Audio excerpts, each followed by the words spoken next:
Awesome, thank you so much. I am really happy to be here tonight and getting to share with all of you some of my pictures I've been getting over the years. I go out to the low tide area by myself sometimes, and also really do a lot of field trips with my students out to different beaches. And by doing so, I get to take quite a few really interesting pictures of different things that you might not normally see. And I didn't really actually know how much of those I had, how many different pictures of different critters, until I started putting this presentation together. And I was like, oh, I have to include all these. So it's a little long. I'm going to try to talk fairly quickly to get through all of the slides in the time period. However, if you do have a question, don't hesitate to type it into the comments and I'll answer it. And I will also go back later and answer questions in my comments to your comment later. So I'm going to start out with different kinds of animals, and I do have them actually in a particular order, which is the same order that they are in the guide that Aaron Baldwin out of Juneau has put together, and I've got a link I'm going to share with you guys at the end of the presentation. He has a PDF document identifying all different kinds of intertidal organisms that you can access online, and that is my go-to these days as far as identifying things. So without further ado, let's jump in and check this out. This is a hermit crab in a shell that is entirely covered by a sponge. It's called a hermit crab sponge because it grows in particular on shells that hermit crabs are occupying. So the scientific name is Subarites latas, and you can find them actually fairly commonly. I don't always find them when I go to the beach, but fairly often. And it will eventually, the acid from the sponge will dissolve away the shell entirely, leaving just the sponge. So it's a little squishy, but still works as a home for the hermit crab. So that's pretty great. And inside of this is a hermit crab, and just looking at its legs, I was unable to totally identify it because there's a lot of different kinds of hermit crabs that live here. So, but the sponge is what I was focusing on here. Next picture is the water jelly, Alcoria victoria, and these are actually usually out in the open ocean, but you can find them washed up on the beach. I had a student pick this up and wonder what kind of, what it was, and it was unrecognizable. The fact that it was flipped over and you could see the underneath side of it on the beach was different and kind of wasn't as recognizable anyway. So I found other jellyfish up on the beach as well, including the lion's mane jellyfish, which are the red or white cream colored ones that can sting you. So might be a little careful when you're going through and looking at different things. This is a pink lady slipper comb jelly, Barrocucomeras, and comb jellies are also called ctenophores, and they are related to jellyfish. You can see there are rows of little kind of hair-like appendages on the sides of them, running down the sides, that will catch the light and are iridescent. So as this was tumbling in the water, as I was looking at it, the sunlight was catching on all of those little combs or hair-like projections, and were glimmering in different colors, which was really beautiful. We have a few different kinds of them here. A lot of them are more or less round and clear with the combs down the sides. This one is a little more unusual and is more rare here, being pink and more slipperish kind of shaped, but still did have the combs running down the side, which are really pretty beautiful. So keep your eye out. You never know what you might see. Moving on, this is kind of bryozoan. It kind of looks like coral, possibly, or maybe an algae, but it's not. It's actually a bryozoan called Coarse Seafords. This is an animal. Bryozoans are animals. They're invertebrate. They're pretty basic animals, but they are. So the Coarse Seafords, Abiantaria species, and to get down to absolute species level, you need a microscope, and I didn't have a microscope anymore because I'd just taken a picture of it. So, but they are Coarse Seafords. There's a few different species that are kind of grouped together underneath that common name. This is one of my favorite pictures I've ever really gotten. This is a sea anemone that's called a moon glow sea anemone, and They come in a variety of colors. Often they are really pale, clear, pale cream kind of colored, or green. I've seen both of those. So the overall color can vary, but what doesn't vary are the white cross bar markings down the tentacles. No matter what color the rest of the moon glow sea anemone is, it has those white crossbars. And this one had the kind of orange and then yellow starburst kind of pattern on it as well, which was pretty distinctive and stunning looking. So Anthopleura artemisia, the moon glow sea anemone. And these are pretty common in this area. You can find them pretty frequently, actually. We actually do a lot of different kinds of sea anemones. Here, this is Anthopleura xanthogrammica, and it's called the giant green anemone. And it's giant, they can be giant and green. This one happened to be kind of in the shape of a heart, which I thought was pretty fun. So they're the main, we have a couple different kinds of green sea anemones, but this one is like one of the main ones that you'll find around here. It likes areas of higher surge though, and so you won't find it in protected areas, you'll find it in areas that have more wave action usually. This is the Christmas anemone. The stalk part of it is kind of streaked with green and red, kind of combined there, and then the tentacles are striped with kind of pinkish and cream colored, and they're pretty distinctive as well. Pretty fun to see these. Urdicina grabillii.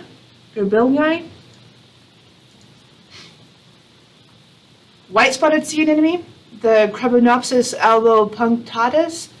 It is all red with those white dots all over the trunk part of it. So that's kind of also just pretty, these really draw your eye. Bright red like that really draws your eye pretty amazingly. All of these sea anemones, well, the white spotted one and the Christmas anemone are only, this one's only partially supported by water. If it was completely supported by water, it would be more upright and the fronds out, but it's low tide. So that's actually something to keep in mind if you're out in looking at things, is that it is low tide. Water's not supporting any of the things that you're seeing for the most part, and they will look different than they do in the pictures an awful lot of the time. This one is not supported by water, so it's really drooping. And its tentacles are sort of not, I mean, sometimes they will draw completely in though, and then it just looks like a lump on the rock. Kind of a soft lump on the rock if you can't see the tentacles at all. So that's pretty deceptive as well. So the white spotted sea anemone. These are the cryptic burrowing anemone, and they usually have like 12 arms, and they are completely buried in the sand. I took this picture at Rotary Beach, Buggy's Beach here in Ketchikan, and that's actually one of the few places I've ever seen them, with just the tentacles up above the surface of the sand, kind of blooming out like that little flower. And they're just kind of cool looking, just sitting there doing their thing, and they're pretty fun. I frequently get questions from people thinking that they have seen a sea snake or some kind of really terrible thing. Maybe it would be a shipworm. Some people like Chorritos, people like, oh my gosh, and they're really kind of freaking out because I saw this thing in the water and it was terrible, scary. And really, this one I found actually it was a sort of a small one at the beach, and they are kind of polychaete worm. They are not snakes, they are a polychaete worm. They do swim with a kind of an S-shaped side-to-side motion, and they are attracted to light. So people see them at night even, attracted to the lights of like fish processing boats or whatever, or at the dock lights. They're also not Chorritos. Chorritos are a kind of bivalve actually, that the two bivalve shells are highly modified to be kind of like their mouth parts that they use to eat through wood. So when you see these in the water or at the beach, they do live in burrows in sand at the beach. They're not snakes, they're not Chorritos, they're not going to eat your boat's wood. up. They are worms, they're polychaete worms, and they will not hurt you. They can't hurt you. So, not to be scared. These are called peanut worms or hairy sand peanuts, bradivellosa, and they're kind of hard. They are sort of long and oblong like this, and they are sort of strange. They live under rocks on the beach, and they're little animals doing their own little thing. They're kind of odd. So, yeah.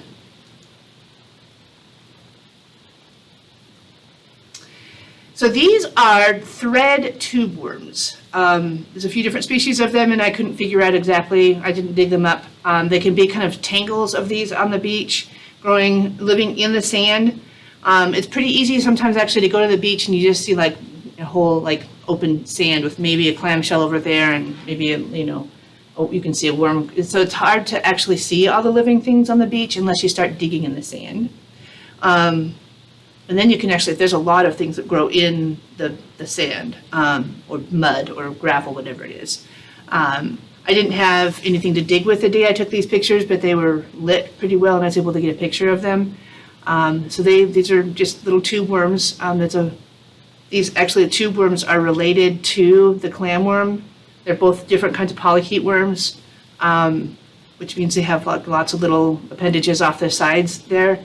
The thread worms live inside these tubes that they make, and they kind of can crawl out to do their thing and kind of live back in. The tube is to protect them. And they have frondy bits that they'll kind of stick out the end to be able to eat and breathe, I guess. Calcareous tube worms, also kind of related. They are tube worms that are a worm. There's a worm inside that hard tube. They are calcareous, which means that they have a lot of calcium carbonate that they have deposited in their shell. So they are hard. You can probably step on it and break it, but they're pretty darn hard. It'll be hard to break it with your fingers. So they're well protected, and you can actually see the frondy bits on these guys sticking out, respiratory structures. They are very shy. They're very sensitive to touch. If you get even close to touching or barely touch their frondy bits, they'll disappear inside in a big hurry. But when they're out, they kind of look like a flower blooming, which is pretty. You find these in tide pools quite a lot. So they're worth kind of slowing down and looking carefully at tide pools in order to find the calcareous tube worms. Gumboot chitins are another one of the. So all of these so far are invertebrates, and actually I should say that up front right now.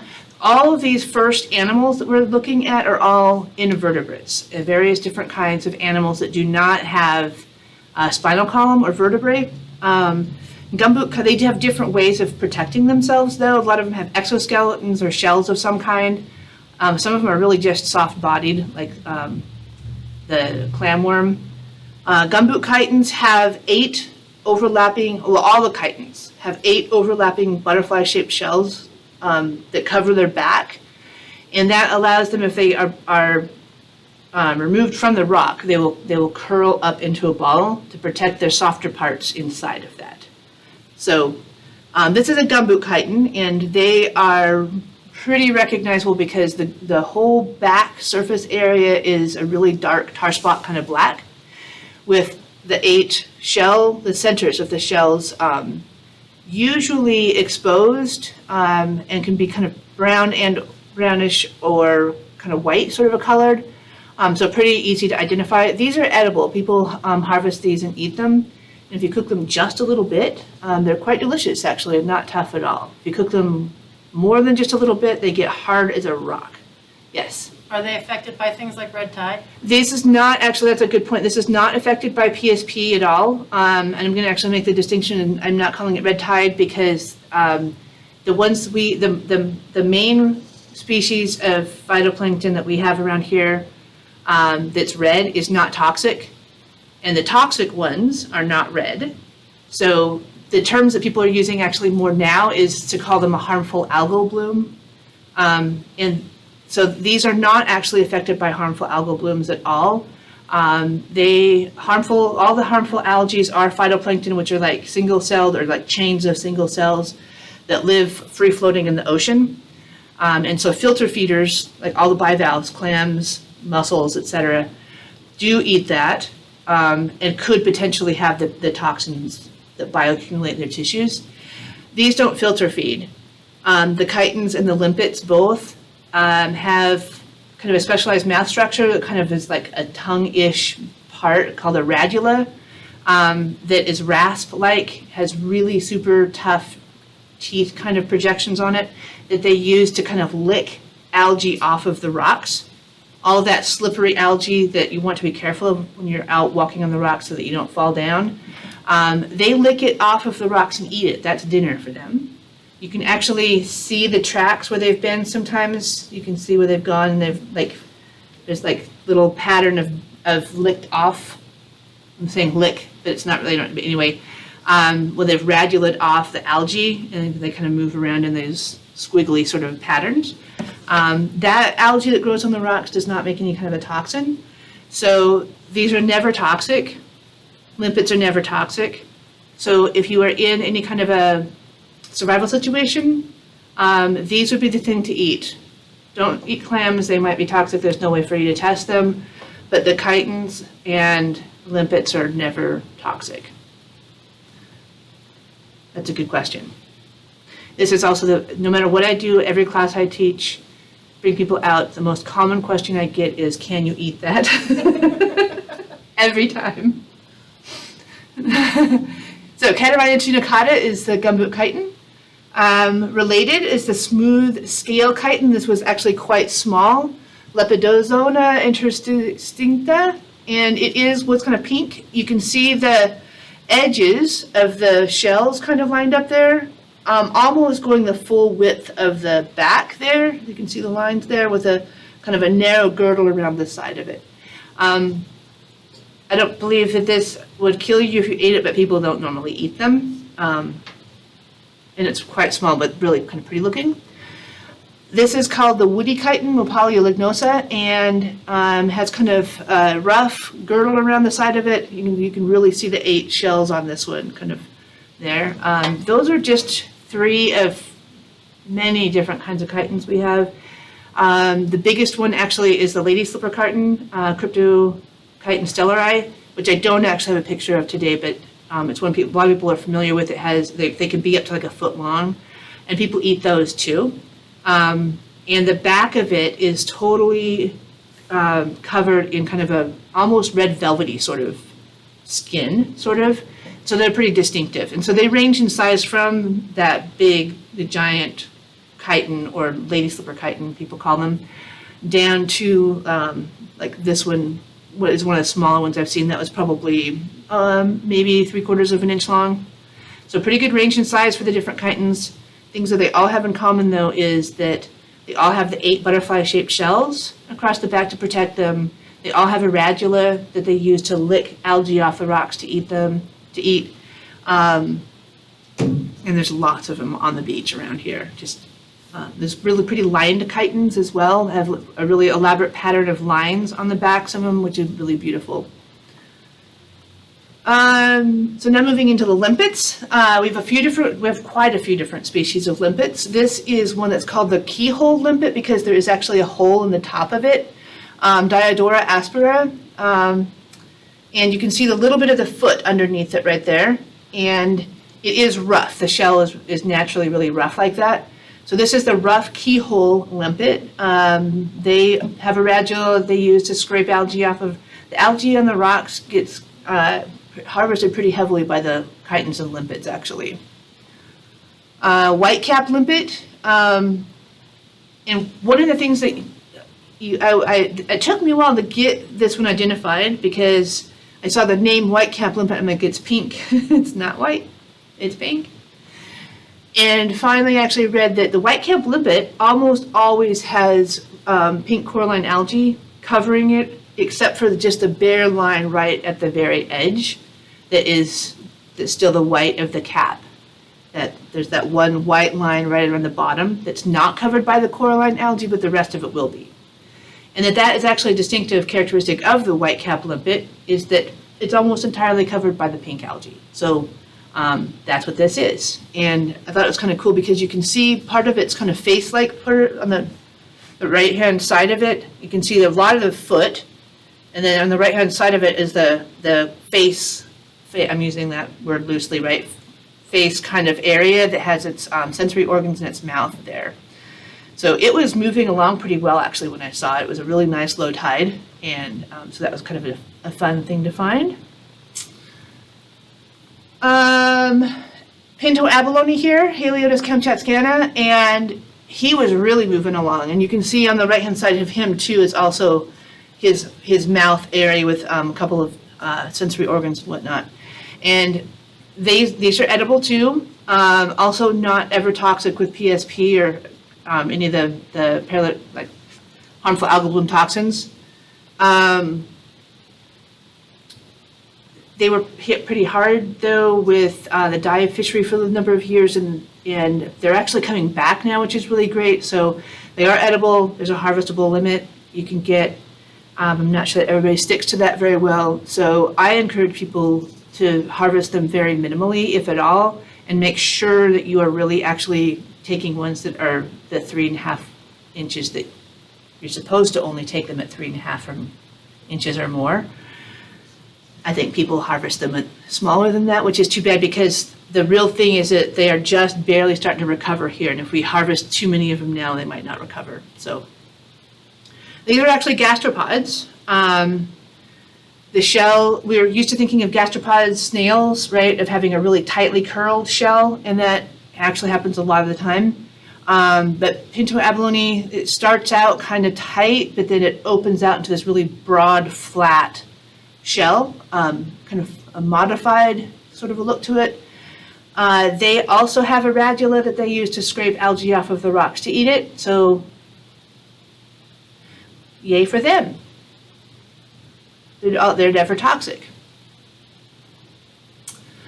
Another gastropod here, Lewis's moon snail, is our main kind of moon snail we have in this area, and Nevertia lewisi, and the shell itself is really quite round, so a moon sort of a right look to it. And when you find one that's out and about doing its thing, its foot is like much bigger than the shell. And so the idea with a gastropod is that they have this shell to protect themselves from harm.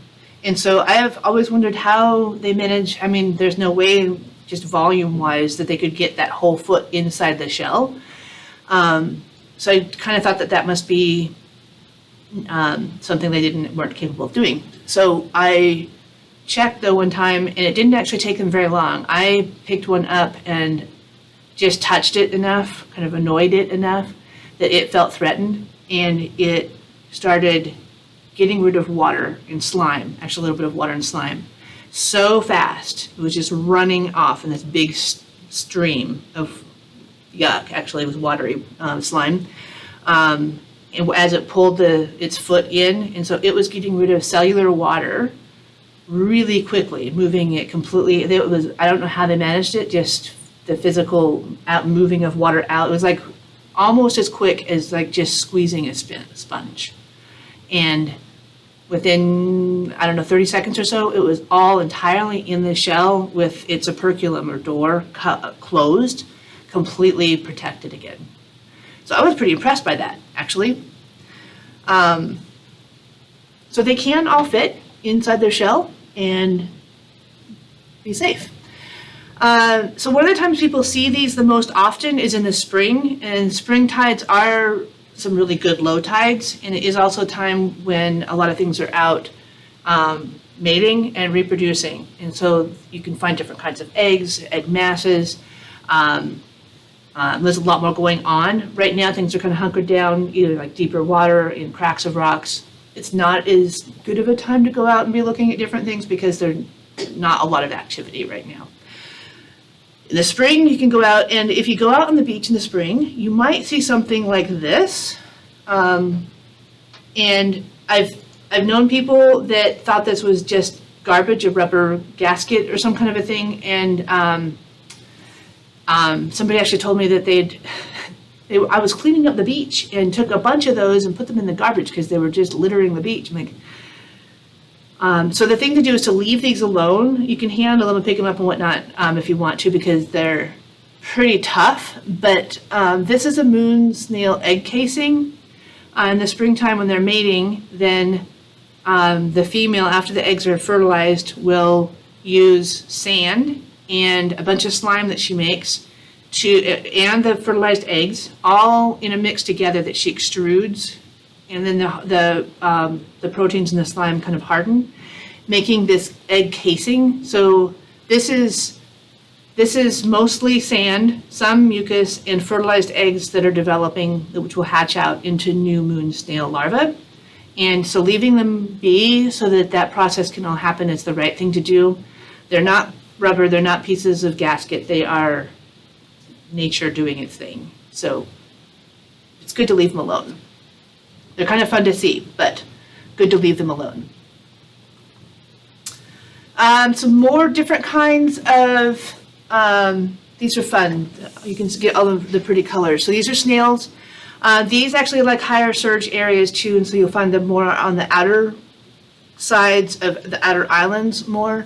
The Baetic olive snail shells, Olivella baetica, and they're fun to collect the shells because there's such a big color variation to them. They're really pretty. Of course, don't take any of them that still have anybody living in them, but that's a pretty fun find.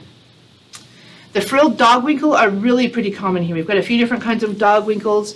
The frilled ones, as you can kind of see here and there, periodically have kind of this frilled edge, kind of folding up. These actually were part of a big congregation. This is in the springtime shot here.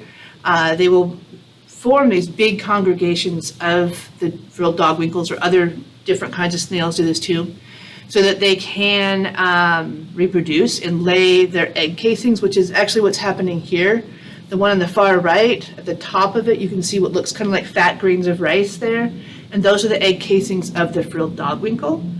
And once they're done, they've left the area, you can see whole like patches of area that's totally covered with these little, look like maybe as wide, like 3 or 4 times as wide as a grain of rice, but about as long as a grain of rice, stuck on the rock, that are full of developing eggs. So again, good to leave those alone too. Pretty fun to find, but want to leave those be. And this is a different kind of a snail here, and also laying their egg casings. You can get kind of really geeked on different kinds of egg casings that different things will lay. And I know a few, but not very many actually yet. But all of the little things that look kind of like Pringles standing on edge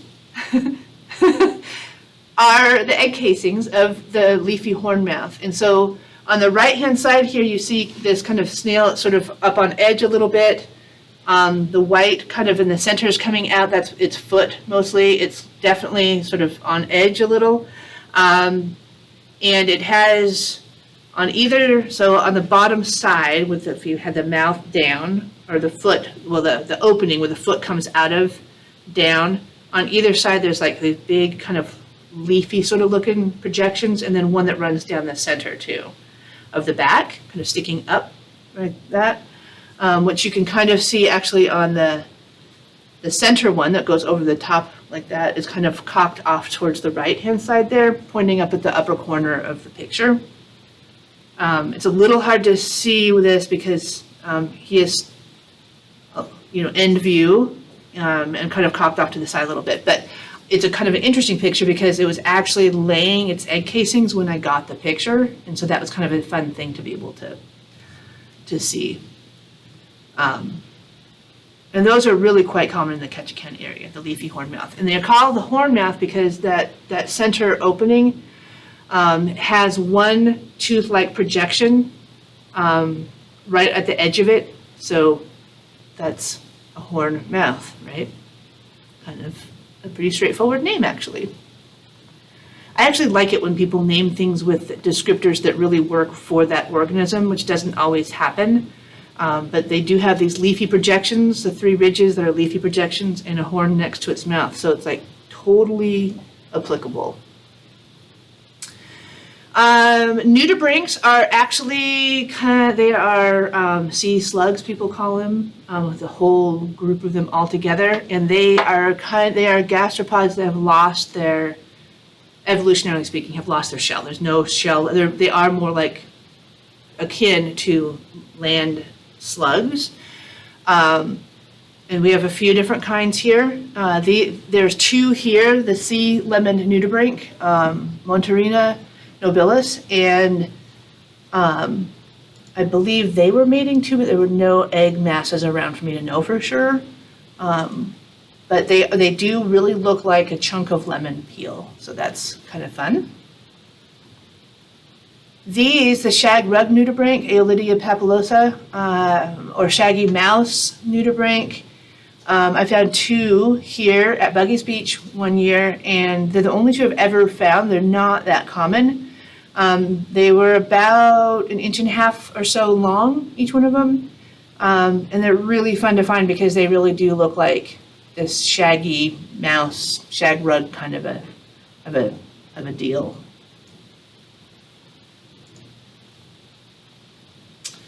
The leopard nudibranch is pretty common around here as well, and they actually have some color variation. The background color can vary from kind of white to cream to a little bit yellowish, tan kind of a color. But the thing that makes you know that it is a leopard nudibranch is that the spots are always dark brown.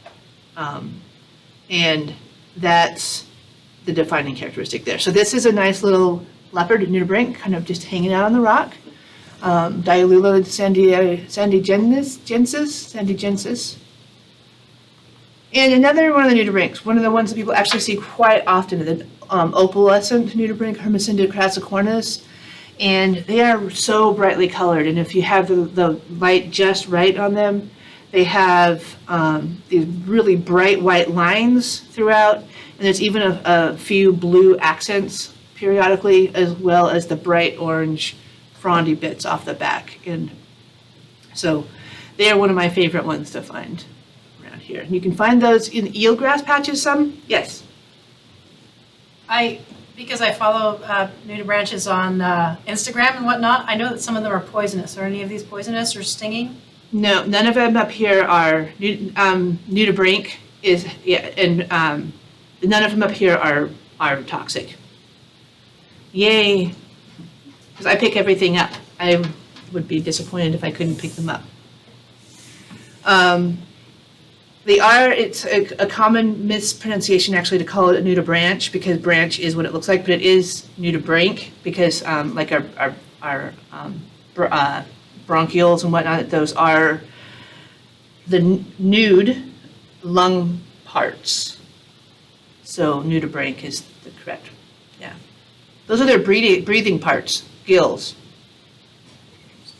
Strange, having your gills hanging out on the back of you. They're strange creatures.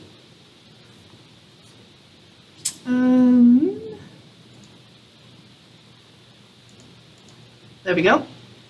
Now moving into bivalves. I've only got a couple of them here. I was it's not very common to find a Pacific razor clam.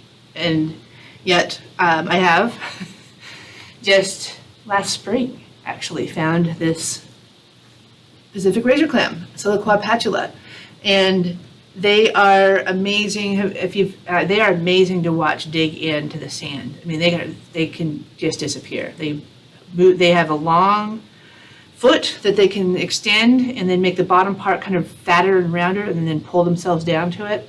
And it was completely in the sand with barely any of its neck still stuck out in less than 30 seconds. Just dug in and disappeared. So I don't think they get as big up in Alaska. I've never really, they're not super common.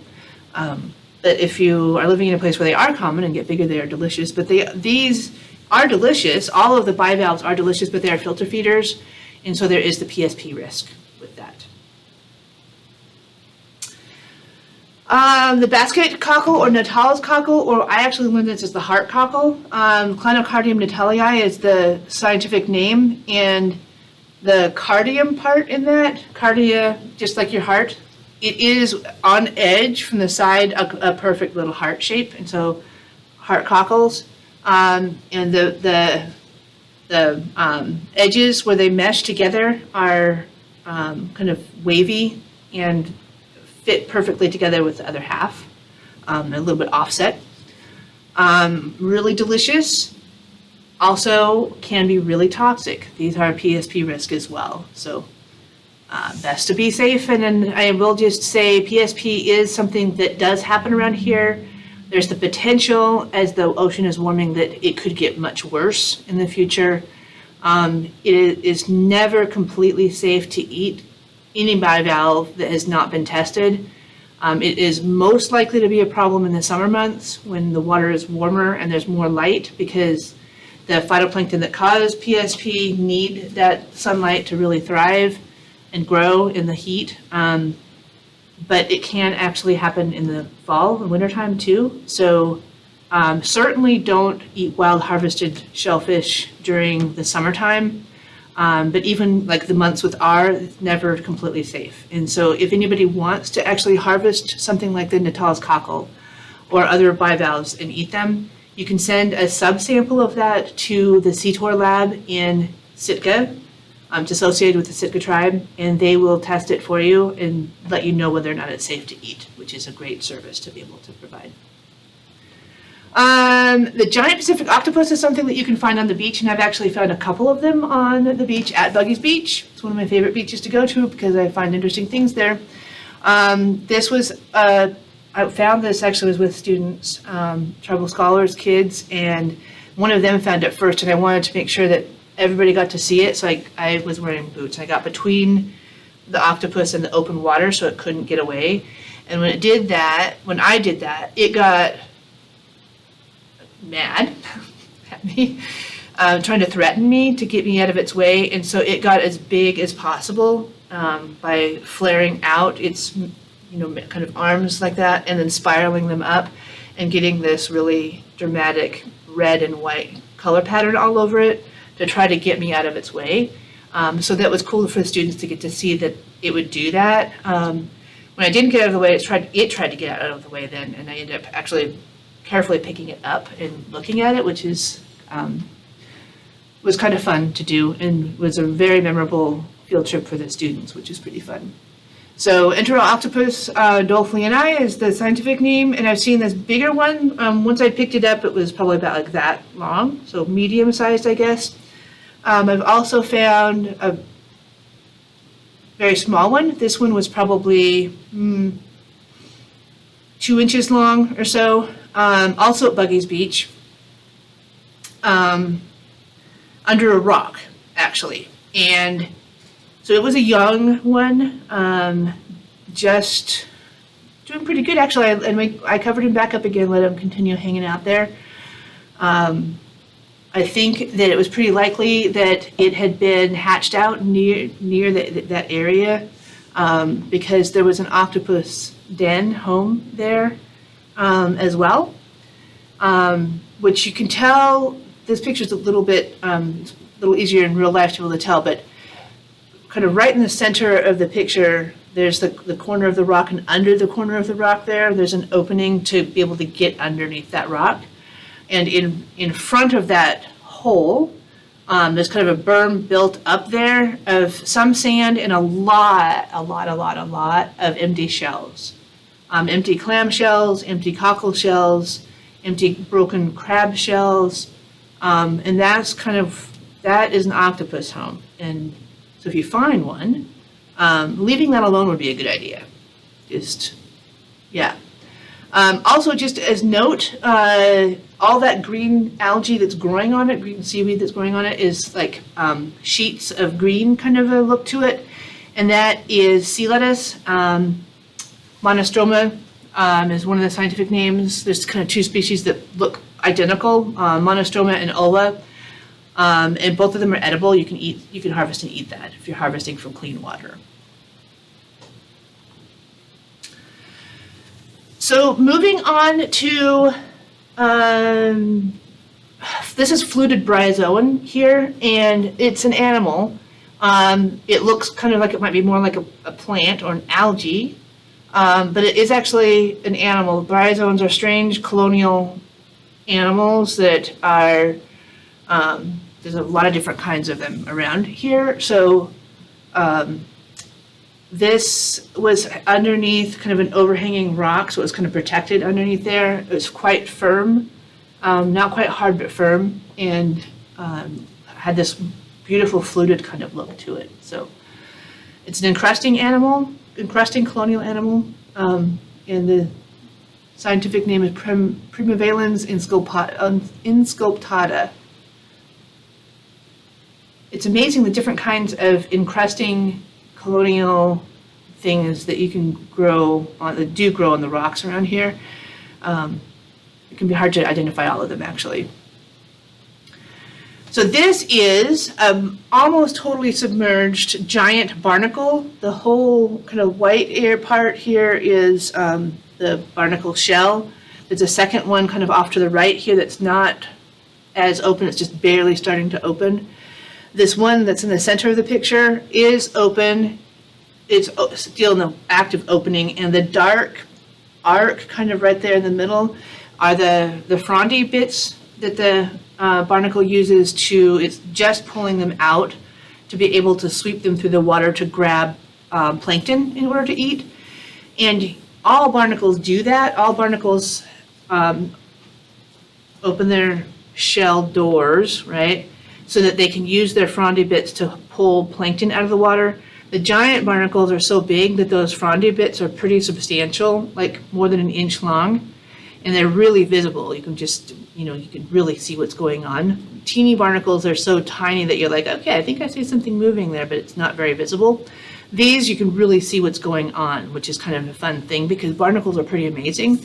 They're related to crabs and shrimps, that they've just been so highly modified that their shell is more or less round and tall with a door, and the part that's attached to the rock would be akin to like the back of the crab. And their frondy bits that they use to pull plankton out of the water are their very highly modified legs, actually. So giant barnacles are pretty amazing. And if you get one that's big enough to worry about it, you can break it off the rock and cook it. And there's enough muscle tissue inside that you can eat it, and it tastes like crab, which isn't too surprising since they're related to crabs and shrimps. So that's a surprise, right? Yeah. And they're just fun to look at too. So, getting a little bit more complicated as far as life form, I guess, and actually fairly closely related is the rock louse or sea slater, Ligia palacii. And they're like little bug kind of guys, right? That crawl around on rocks. There's a little bit of from what I can tell, figuring this out, it's hard to find resources as far as like the different kinds of bugs that you can find on the beach, actually. There's some variation in its shape and color that you can find. The one on the right, on the left for sure, is the rock louse, or sea slater they're called. The one on the right here, which is much broader and flatter, might actually be something different. I spent quite a bit of time trying to identify it, and one of the sources that I found that seemed like a pretty reasonable source said that it was actually the same thing, that was just a different morph. So I'm going with that. But they might not, anyway, if I'm wrong about that, then I'll change that later. But the one on the left-hand side really is a rock louse, and they crawl around on rocks, kind of really closely related, and looks much the same as the one on the left are the kelp isopods, which look exactly like that, except that they are the color of kelp. And they crawl around on kelp and live in kelp. And so kelp bugs, people sometimes call them, or kelp isopods, are really common in the area if you find any kind of a kelp bed. So This is a blue mud shrimp. They are not super common here. You do find them. There's a possibility that we could have the blue mud shrimp and also what's called a ghost shrimp. Sometimes these are called ghost shrimp as well, but they're really two different species that we have in the area. And the interesting thing about this one is that it has that big bump on its side, and that is a parasite, actually. And there are people that are actually kind of worried about the fact that the blue mud shrimp are starting to get those parasites. And if you see one that has a parasite like that on it, people could let me know, and I know who to contact about that, but they're trying to track and see how much of that is happening, because it's really not it's not a great thing. Those parasites are not a great thing. So anyway, these are blue mud shrimp, and they live in burrows under rocks, so you can find them by turning a rock over and seeing what's underneath there. Not every beach, but some of them. A couple different beaches in the area here I've found them at. Moving to the crabs, this is a flat top porcelain crab, and they are very flat. Their pinchers are really big in proportion to the body, and when they fold them up, they articulate perfectly in order to be like a completely smooth top surface and protect their face area. And their whole so I don't know. They are very flat. They're big. They're much bigger around than they are tall. So this one was actually a fairly large one, and it was probably 2 inches across, with its pinchers folded up. You find them underneath rocks at Buggy's Beach sometimes. This is the hairy crab, Haplogastum mertensii. And they are really quite hairy. They live under rocks. Actually, I find them under the same kinds of rocks as the flat top porcelain crab. You can find them both at Buggy's Beach, around here, Rotary Beach. Their abdomen, if you flip them over, their abdomen is very soft. So it's good to be gentle with everything, right? But really be gentle with these guys because their abdomen is soft, not very well protected. One of the more interesting kinds of crabs we have around is the umbrella crab, Cryptolithoides sitchensis, and this actually is on like the outer sides of the outer islands. It likes areas with high surge, which kind of helps you understand why it has the shell shape that it has, because if you pick it up, if you see it from the top, it looks more like a limpet. It has that kind of conical shape to it. And even if you pick it up and look at it from the side, it's like, okay, kind of looks like an umbrella. It's not until you flip it over and look and see that there's actually the whole body and legs and everything, that it can just hunker down, pull them all in, hunker down, and withstand waves as they go by. So pretty great adaptation that they have there. This is a juvenile kelp crab. This is actually something I learned when I was putting together this presentation, because I've always learned these as kelp crabs. But then I found a source then I've identified this as a northern kelp crab. But Aaron Baldwin, this resource I've used, pointed out that these are the juveniles. They start out with they have cryptic coloration because you find these in kelp. And so they're protected. And then as they mature, they turn kind of really maroon sort of a color with this maroon and white, cream kind of yellowish sort of pattern on the belly, which is kind of an amazing thing that they have such a wide color variation, color change from juvenile to adult.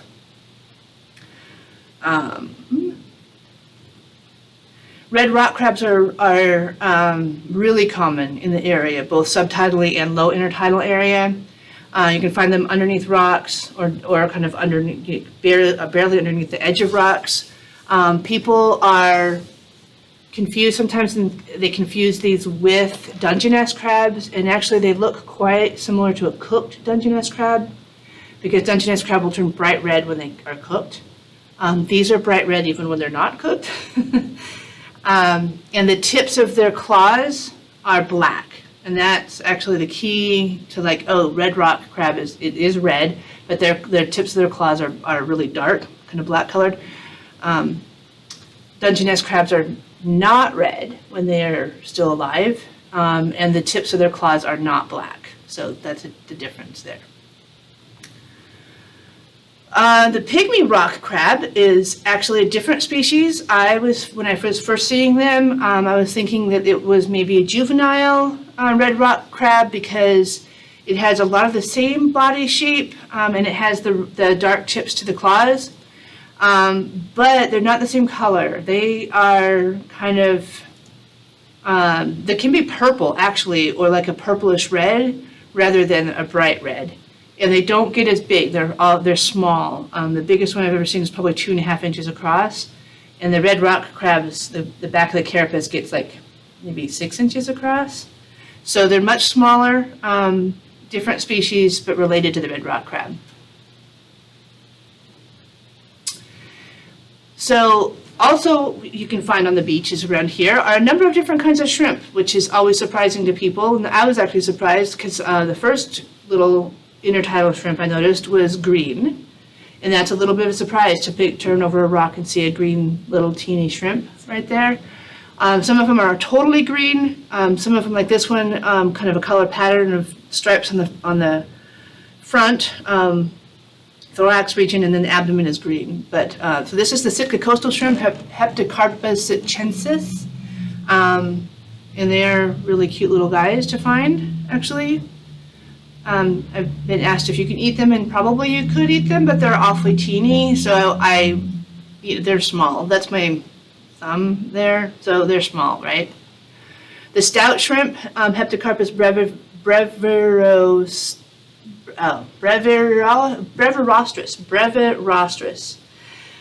And the brevirostris is actually really descriptive because its rostrum, instead of being like really long, like a lot of shrimp have like a really sharp pointed kind of nose, it's a rostrum.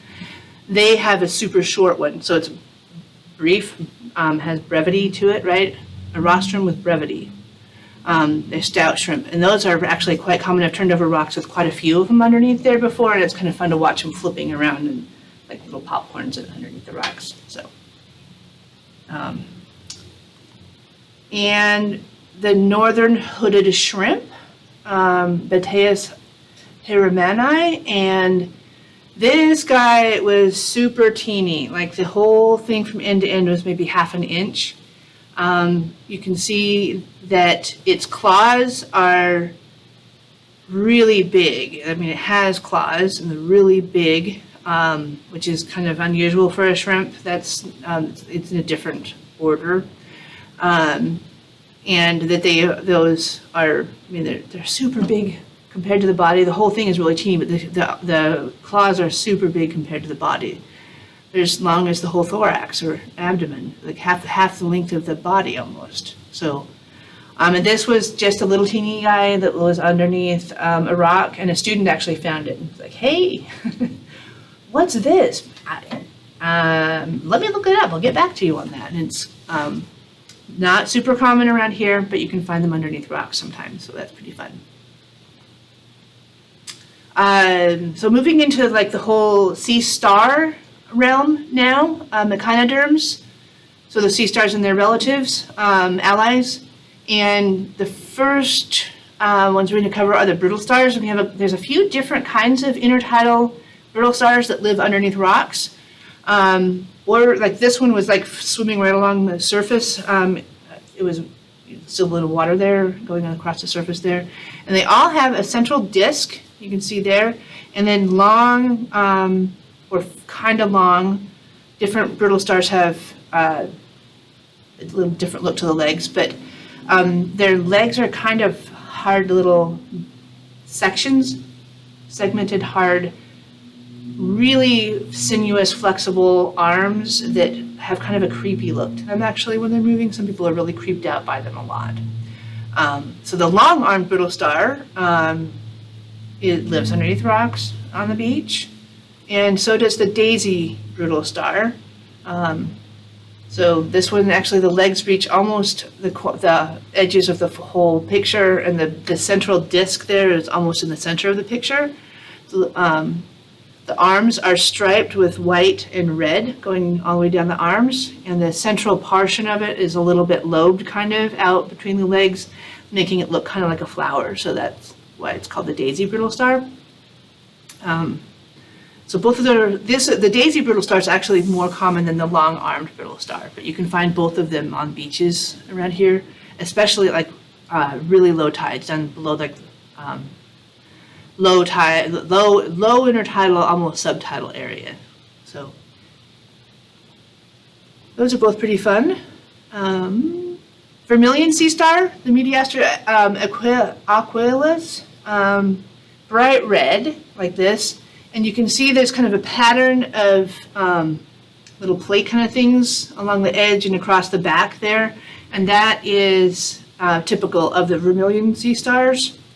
I want to say I am calling them sea stars and not starfish, because starfish is not accurate. They're not fish.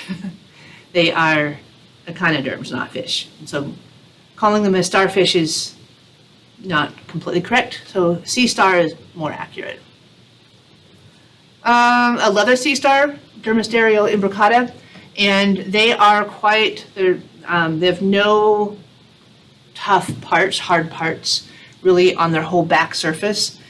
Smooth and quite leathery feeling, really tough. Kind of, again, some people think it, I pick up all this stuff. Some people think it feels creepy. And they have kind of a mottled red and tan kind of coloration on the back. These are quite common in the area. I think that this is a bat star, Patera miniata. They are quite, it has the absolute right body shape, including the central part that kind of comes to a point at the, with a ridge going up each arm, coming to a tall cone-shaped part in the middle, with the webbing between the arms. That is absolutely the right body form for the bat star.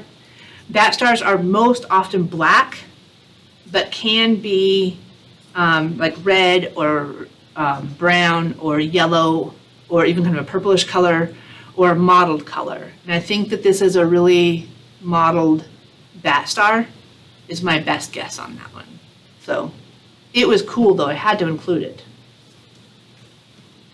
These are a whole line of ochre stars, Pisaster ochraceae, and they are one of our more common sea stars in the area. They come in both orange and purple that hang out together, and they love eating mussels. Mussels are their very favorite food source, so they will chow down on those.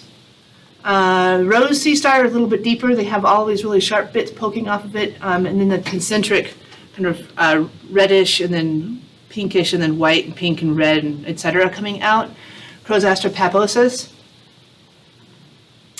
The blood star looks quite a bit like the vermilion star. They're both red. Yes? What's the status of the sea star wasting?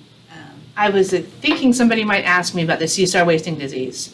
And so the sea star wasting disease is something that has happened. Worst part of it was maybe 5-ish years ago, something like that. And all of a sudden, it was a warmer water year, and a lot of the sunflower sea stars were dying off, and a couple other species too, but the sunflower sea stars are the ones that were really hit hardest in this area, and nobody knew why.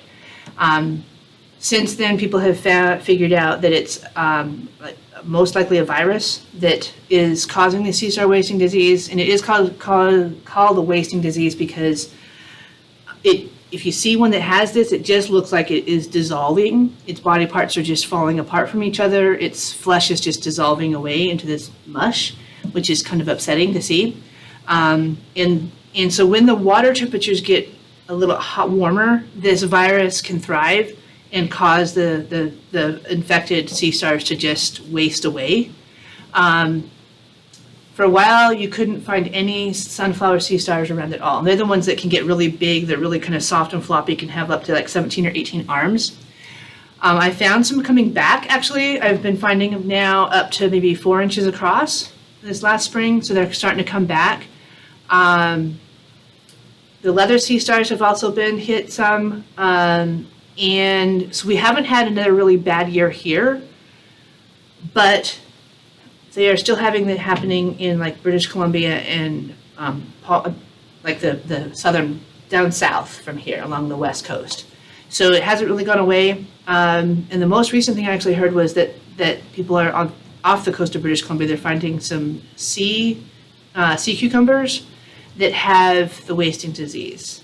And so that's kind of spreading to another different species, kind of another group, another genus even. And so that's worrisome. It does make sense though, because even though the sea cucumbers are in a different genus, they are still echinoderms, so they are in the same family as the sea stars are. So it hasn't gone away, and it might come back up here too. So if the ocean water gets much warmer than it is right now, on average, things are going to change. That's the truth. Yeah. So that's a great question. So the blood stars, getting back to those, bright red, thin, kind of long arms. This one actually looks kind of more orange rather than red. They can be really, really red as well. And really long, thin arms. So they really stand out when you see those two. Eye-catching. This is one of the sea stars that I found I found just this one. And it took me a while to figure this one out. It's a kind of cushion sea star that also makes slime, and so because of the color pattern on it, it's called the tessellated slime star. And I found it underneath a rock, which is kind of looks like a cookie. I didn't eat it. This is a giant sea cucumber, or California sea cucumber, Apocycopus californicus, and they are common, subtidally as well as low intertidal, and when they're out of the water, they look kind of like this blob, like whatever, but they actually are an important commercial harvest. You can eat part or all of it, depending on who you are and what your tastes are. Most common in this area that I know people eat the 5 muscle bands that run the length of the inside of them, and those are white and kind of actually look look and taste quite a bit like clam strips, mild clam strips, if you're going to be eating those. Yeah, green sea urchins. So the sea urchins are also echinoderms. Strongylus centrotus durobalchiensis, and these are pretty common in the intertidal area. Under rocks, on rocks, in tide pools. Sometimes you'll see them with bits of stuff all over the surface. And that's not by mistake. They actually do that on purpose to kind of hide. So that's kind of interesting. The red sea urchin, the Strongylus centrotus franciscanus, longer spines, a little bit deeper, really need a good low tide in order to find them. Closely related, often actually in the same kind of habitat, are the purple sea urchins, which are Strongylus centrotus purpureus, and those are both commercially harvested for the roe in them, the gonads, which are sold as uni, as a delicacy. Pacific sand dollars, not super common in the Ketchikan area, although I found a really teeny one at, what beach? I'm thinking I can see the beach. Refuge Cove Beach. These were taken, this is from Sandy Beach, which was a little bit north of Thorn Bay, and they are related to the they are related to the sea urchins, kind of morphologically speaking. They're kind of like a flattened sea urchin with no real spines, kind of, although they do have little teeny hair-like projections that come out through pores in the shell that are purple, which is kind of pretty. So tunicates are a strange creature that is actually kind of, this is a compound tunicate, which means that there's lots of them that are kind of living together. Tunicates bridge the world between invertebrates and vertebrates. They're an animal. There's a bunch of little animals that all live together. And even though they look really simple and really like this is an animal, they are actually kind of more advanced, evolutionarily speaking, than all of the other invertebrates, because they have each individual has a structure called a notochord, which helps support it. And it's that notochord that actually is the link between invertebrates and vertebrates. Anything with the vertebrae, vertebral column, the spinal column, as vertebrates develop and grow, the first thing to develop actually is a notochord, which then disappears as the spinal column develops. And so the fact that these have a notochord provides that the evidence that they kind of have a foot in both worlds a little bit. And this is a compound, a mushroom compound tunicate. This one happened to be kind of a reddish orange. They can be a variety of other colors too. So Distaplia occidentalis. Northern clingfish is one of the fish that you can find in the area here, and they have a ventral sucker. Their pectoral fins and pelvic fins are fused into this sucker on their belly, and so they can motivate around on and underneath rocks. Gobisox meandricus is the name. Really fun to find. So the thing that people call eels around here are not actually eels at all. They're not even in the same, they're not eels, really not eels. They are also called blennies. I learned them as blennies. Then I learned them as a crescent gunnel. And then most recently, people are like, they're not even gunnels. They're actually, should be called coxcomb pricklebacks. Scientific name, no matter what common name you use, scientific name is Anthoplarchus purpurensis. And they live underneath rocks here. And so many kids, including me, have spent so much time picking them up. It's amazing. Padded sculpin is one of the kinds of sculpin that you can see kind of at the beach. This just washed up on a wave in front of me and students and just kind of laid there in the kelp until the next wave, and then off it went again. So that was fun. More commonly found in the area here are the tide pool sculpins, and this is one they can have really good cryptic coloration. So it's hard to see this one. The head is more or less in the center of the picture, kind of slightly towards the right, and its mouth is pointing up towards the upper right corner.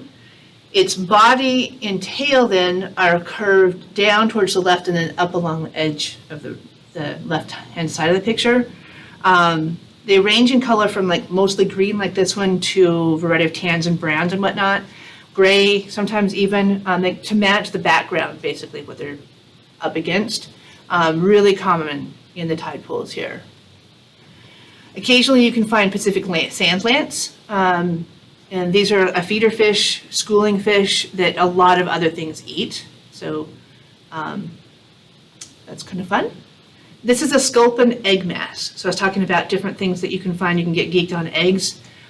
Sculpins, various different kinds, tide pool sculpins, other kinds of sculpins, will lay egg masses that are sticky and will attach themselves to seaweed or whatnot, a variety of different colors. The same species can actually lay eggs of a variety of different colors. So you'll see like bright yellow, bright orange, purple, red, all in the same area, which is pretty fun.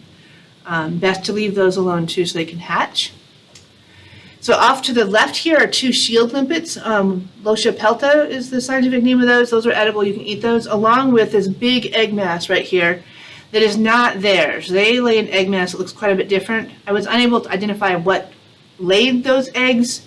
I don't think the shield limpets were eating them because they eat all the algae that lives on the rocks, not eggs. But it was kind of a cool looking picture anyway with both of them there. This is herring eggs on popweed, and they do lay their eggs intertidally. And herring need all the help they can get right now, so leaving them be so that they can hatch out would be a benefit to the herring population. They do look really cool though on the edges of the popweed. And this is what popweed looks like without the herring eggs. Grows all over the rocks around here. And this is edible. The ends, the tips you can harvest those and eat those when they are new. Once they inflate and they're full of slime, they're not so edible then, but you can eat them when they're new and tender like this. This is some kind of a red seaweed, probably laver, Porphyra variegata, which I think is edible. Not one of the more desirable ones, but some people do harvest it and eat it. Almost all the kelps and seaweeds are edible around here. The one that you really don't want to eat actually has so much sulfuric acid in it that it smells like sulfur, and that's not appealing at all. So you wouldn't want to eat the one that you really shouldn't eat. This is sea staghorn or dead man's fingers, Codium fragile. It is really fragile. It's really soft, spongy kind of material, and it's very easily damaged. So walking on this is probably not a good idea, and besides it looks really cool. Sea cauliflower also easily damaged, and it really does look like the top of a cauliflower head, kind of bumbling all over the rocks. And that is a brown seaweed, brown kelp. And this actually, I laid the picture on its side so that more of it would fit here. Feather boa kelp is one of the brown seaweeds that you can find, which is pretty fun to find actually. Looks like a feather boa. And bull kelp, Nereocystis luciana, and this actually just shows the bulb and part of the upper part of its stipe and some of its fronds. The fronds are much bigger than that. The stipe could be really a lot longer than that, getting ever skinnier until it attaches to the rock. This is edible. It's actually one of the more highly desired kelps in the area. Really important as a kelp bed species. Kelp beds are really ecologically important as nurseries and habitat for other organisms. So we need to be keeping good bull kelp populations around. This right here, Common Sea Life of Southeastern Alaska, a field guide by Aaron Baldwin and Paul Norwood, is a great resource. I've got the link right here. If you just Google Aaron Baldwin Alaska Sea Life, it will come up as an option, and that's my go-to for identifying anything. If I can't find it in his guide, it's a PDF guide. If I can't find it there, then it's going to be really difficult to find because he's got a pretty good list there of all the different kinds of things. So that would be what I recommend. Yes. Will you be able to drop that into the comment section later? Yes. Thank you. I will absolutely do that. I will drop that into the comment section later. So thank you. I went over just a little bit. 15 minutes. Any questions? You covered the ones we had. Okay. Thank you so much. I hope that you guys enjoyed this. I really enjoyed being able to present all the information. You had a question? Yeah, I do have a question. So, like I remember when I was a kid, I would go out and I would collect little creatures. I'd make a nice little jar for them, and I'd keep them for about a day, about 24 hours, and I'd return them. I'm hoping that's okay. What should we, as we do that ourselves or with our kids, what should we be mindful of if we're gonna have that kind of experience to take home? And rehome them back. So tide pooling etiquette is kind of what you're getting at. Okay. And so there's a couple of things with tide pooling etiquette is, number one, if you go down there, watch where you're putting your feet because you're likely to be stepping on somebody that's living there and you don't want to kill things. Number two is if you turn over a rock to see what's underneath, that's totally fine, but put the rock back the way you found it. Gently so that the things that are underneath there don't get crushed and so that the things that were originally on top of the rock are back on top of the rock because that's how all of everybody's living. They want to be, if you leave it upside down, you're killing everything that was on the top of the rock. So put rocks back gently. And number three is that if you bring things home into an aquarium, even for 24 hours, that's really going to stress them. So unfortunately, it's probably not a good idea to bring things home. They are used to a temperature like 45, 50, 55, 50, upper 40s, lower 50s kind of a temperature with a lot of oxygen in the water. And so putting them into a smaller container and bringing them home where it's warmer is going to be hard on them. Returning them is a good idea, though. And so the very best is to go down and look at them, appreciate them there, gently put them back so that they can continue to do their thing. Would it be okay to have like a glass where you actually have the seawater so that like if you find them you can put them in so that you can get a better photo and then put them back? That would work, yeah. I usually hold them in my hand. You're brave. And I almost always think, what, you're gonna touch that? Yes, that's the best way to look at it, so. And another participant made the point of don't take sea life somewhere where it might become invasive. And that's yes. In your little jar. In your little jar and dispersal. And we do have, so those tunicates, the compound mushroom tunicate, the Dystaplia, there's some related kinds that we're actually seeing that are invasive here. They're not a problem. So far, the ones we have here are not a problem. There was one Didymnium D-Vex, they call it, Didymnium vexar, I think, was one that's tan that was introduced into the Sitka Harbor a number of years ago, and they had a hard time eradicating that because it was taking over and it just covers everything in this big living blanket and smothers out everything. So being aware of moving things from here to there is a really good idea.